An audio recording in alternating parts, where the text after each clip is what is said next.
For full disclosure, some of my information came from guides, printed material from White Mountain Interpretive Association, AI, and other internet sources. Today we're going to tour the historic Russell-Colbath homestead and walk the hike and trails. During the hike, I will try and give you a bit of history about the house and the logging industry, but not just any logging industry, but a time when the King of England was harvesting mast logs, that's mast, M-A-S-T, for his warships. The Russell-Colbath House stands on the north side of the Kancamagus Highway between the Jigger Johnson Campground and Oliverian Brook Road. It is a 1.5-story wood frame structure with a gable roof, central chimney, and clapboard exterior. The interior follows a center chimney plan with a small entrance vestibule, parlor spaces flanking the chimney, and a bedroom behind the chimney. A narrow space in the northeast corner includes both a kitchen space and stairs to the bedroom in the upper levels. The Russells were among the early permanent settlers arriving in the 1820s, and they operated a sawmill on Oliverian Brook and were part of a small farming and logging community in the immediate area, which claimed to be the best farmland in the valley. The house was owned by Russell's descendants until 1930, after which it was used as a summer residence. In 1961, the Forest Service acquired and uses the house as a museum and information center. The Russell-Colbath House was built about 1831. It is the only surviving early homestead in the Swift River Valley. It was listed on the National Registry of Historic Places in 1987.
So far, it's a nice flat walking trail. Haven't come across any roots or rocks. The only glitch in the trail, back a few feet, there used to be a bridge there that got washed out in a heavy rain. You can walk down through the dry riverbed and back up on the other side with no problem. Although if you're here when the water table's a little higher, you may get your feet wet a bit.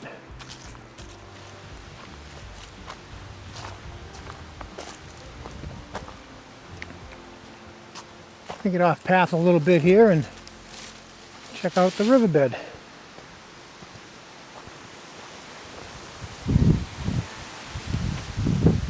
Yeah, very nice.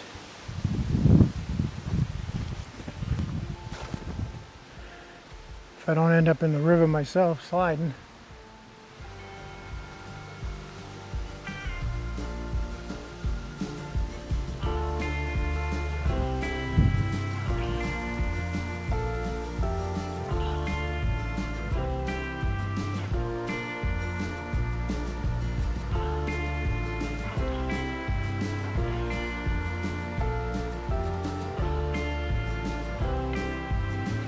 And again, you can see how low the water is. Looking at the other side of the riverbed during the spring. It's well underwater.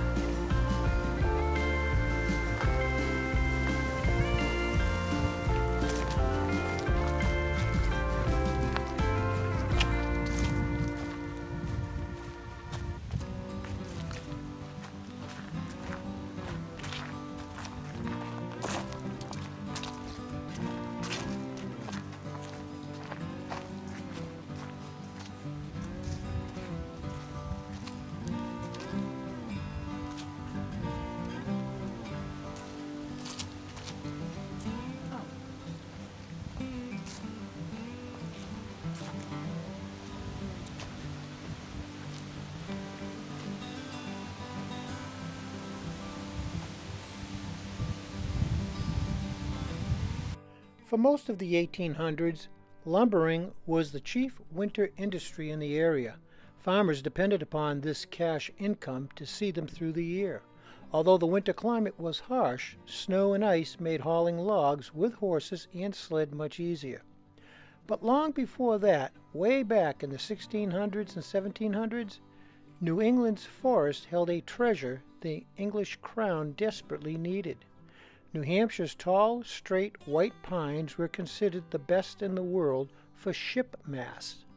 The King of England claimed ownership of all pines over 24 inches in diameter, marking them with the King's broad arrow, 3 hatchet slashes. Colonists were forbidden from cutting these reserved trees without permission. So as you can imagine, this caused a lot of resentment, especially since locals needed these same pines for building their homes and barns.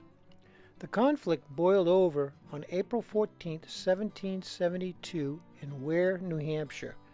During what is known as the Pine Tree Riot, colonists rebelled against enforcement of the mast laws, attacking the sheriff who tried to arrest them.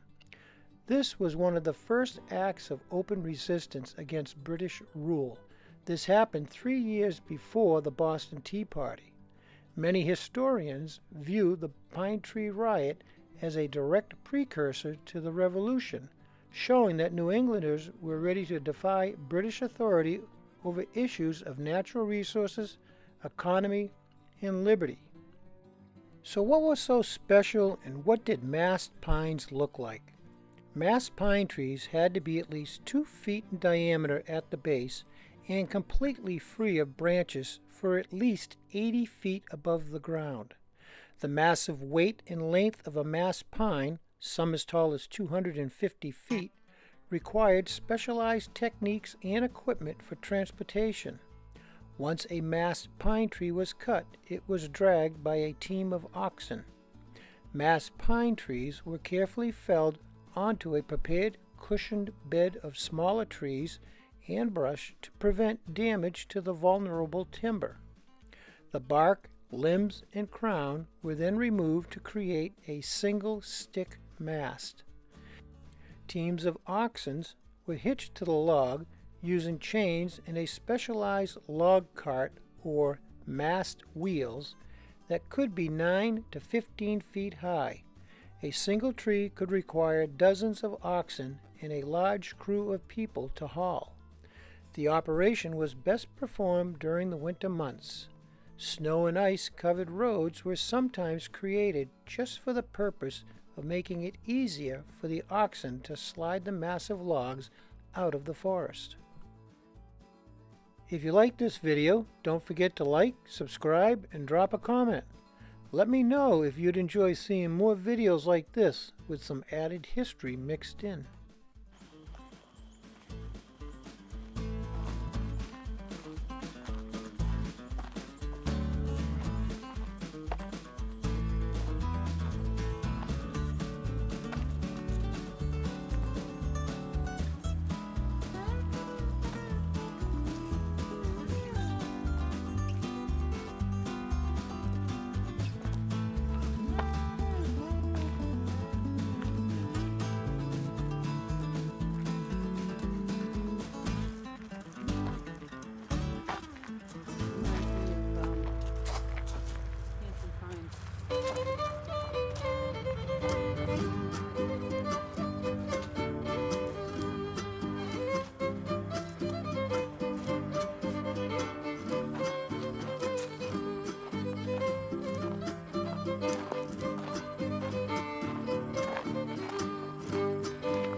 Austin George, one of the first settlers to the area, purchased land in 1805 and built a log cabin located in the vicinity of the present-day Russell-Colbath parking lot. Of 14 children, 3 of Austin's young daughters were buried on the edge of the property, thereby establishing what would become the Pasconaway Cemetery. In the ensuing decades, the site became a community cemetery. Members of the Russell family who built the Russell-Colbath House are buried in unmarked plots. Ruth Priscilla Colbath, a great-granddaughter of Austin George, is the only Russell family member with a tombstone.